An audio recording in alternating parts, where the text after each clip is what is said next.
ஏங்க இன்னைக்கு ஒரு சேலஞ்சுங்க. இது 2 சீட்ல ஒரு சீட் எடுங்க. என்ன சேலஞ்சு? நான்வெஜ்னு போட்டுருக்கு. நான்வெஜ் சமைக்க போறியா? ஏங்க நீங்க தான் நான்வெஜ் சமைக்க போறீங்க. நான் வெஜ் எடுத்தனால நான் தான் வெஜ் சமைக்க போறேன். யார் நல்லா சமைக்கிறாங்கன்னு பாப்போமா? இப்போ ஸ்கூல் லீவ் விட்டாங்க, ஈவினிங் டைம் பிள்ளைங்க ஸ்நாக்ஸ் கேட்டாங்கன்னா இந்த கார்லிக் பன்னீரை பண்ணி கொடுக்கலாம்.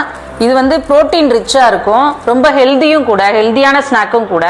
பிள்ளைங்களுக்கு இதை நல்லா கொடுக்கலாம். நம்ம இதை ரொம்பவே சிம்பிளா பண்ணலாம். வாங்க இப்போ எப்படி செய்யறதுன்னு பார்க்கலாம். செய்யறதுக்கு தேவையான பொருட்கள் என்னென்னு பார்த்துடலாம்.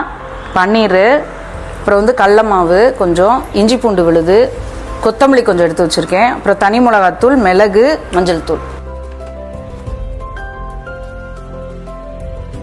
இப்போ நம்ம ஆல்ரெடி கொத்தமல்லி போட்டு வச்சுருக்கேன். இப்போ இந்த கடல மாவு எல்லாம் சேர்த்து நம்ம மிக்ஸ் பண்ணிக்கலாம். மஞ்சள் தூள், மிளகுத்தூள், மிளகாத்தூள் கொஞ்சம் போட்டுக்கலாம். தேவையான அளவு உப்பு, ஜிஞ்சர் கார்லிக் பேஸ்ட் கொஞ்சம். நம்ம மொத்தமாக இது பண்ணிக்கலாம். கொஞ்சமாக தண்ணி ஊற்றிக்கிடுவோம். இந்த பதத்துக்கு இருக்கணும். இப்படி பண்ணியும் போட்டுடலாம்.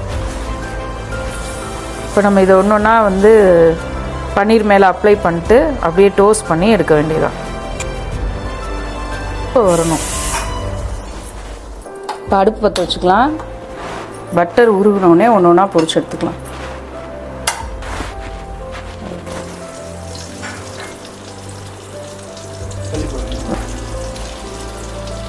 அது நல்லா குக் ஆகட்டும்.